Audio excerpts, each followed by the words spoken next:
Firstly, the speaker says that next stop was Greenwich. Then he suggested remain seated until the train had come to a complete stop. And he asked that all passengers not to stand up until they had stopped at the station, because that was for their own safety. After that, he suggested check around their seats to make sure they had left nothing behind. Finally, he thanked everyone for riding the commuter-ready service and have a pleasant trip. Firstly, the speaker introduced the Franklin Theatre. Then he said that night's performance was the opening show of their 25th season. And he suggested members of the audience were asked to turn off all cell phone pictures and recording device because courtesy to their around them.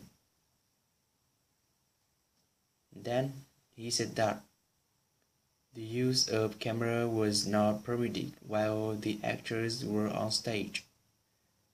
That includes video and digital cameras. And finally, he announced information on upcoming shows was available in the lobby. Firstly, the speaker said that they had reached the voicemail of Martin's ward. Then he said he was either away from his desk or out of the office.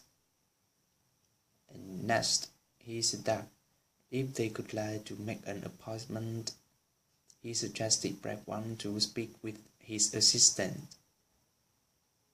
and wait for the beep and left a message. Finally, he said that he would return their call as soon as possible. Firstly, the speaker announced Flight 15 was then ready for boarding. Then he has said that all passengers lined up at the gate and had their boarding pass ready to show to the flight attendant.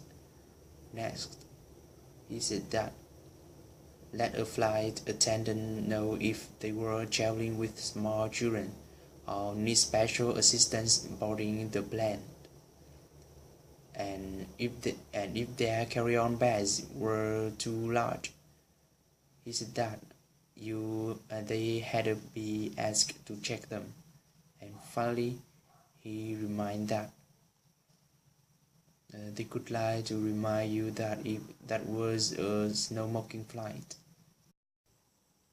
Firstly, the speaker announced a traffic accident downtown was causing major delays on several main roads.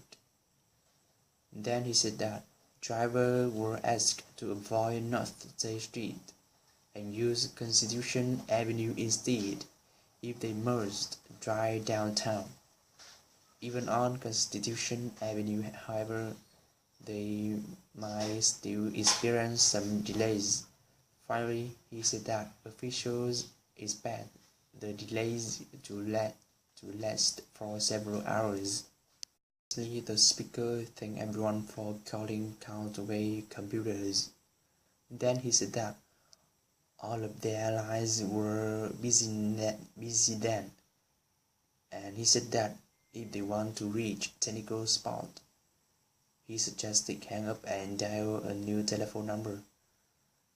And if they wish to speak to the customer service representative, he suggested stay on the line and their call would be answered in turn.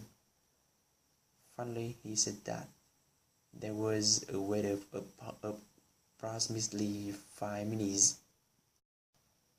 Firstly, the speaker said that Springfield was struck by a hurricane the week before that left millions of dollars of property damage in its wake.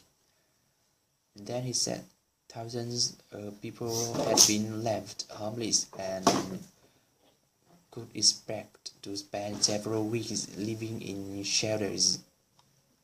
Next, he said that the city was seeking a donation of food and clothing for hurricane victims.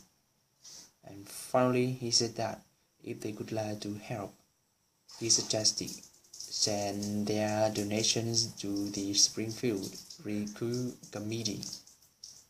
Firstly, the speaker introduced Mrs. Jackson, who had just joined us their staff as the new manager's assistant. Then he said he asked all staff members to please help her out during her first few days there, because she learns their office routines. Finally, he said that he knew they were all ready to help her feel welcome to their office, and he appreciated their cooperation in that matter. Firstly, the speaker announced the fire alarm systems was being tested that morning. Then he said he might hear the alarm go off several times in the course of the morning. And next he said when they hear the alarm, please remain calm, and there was no need to leave the building or to avoid using the elevator. Finally, he said that just continue with their usual routine, and he thanked everyone for their patience.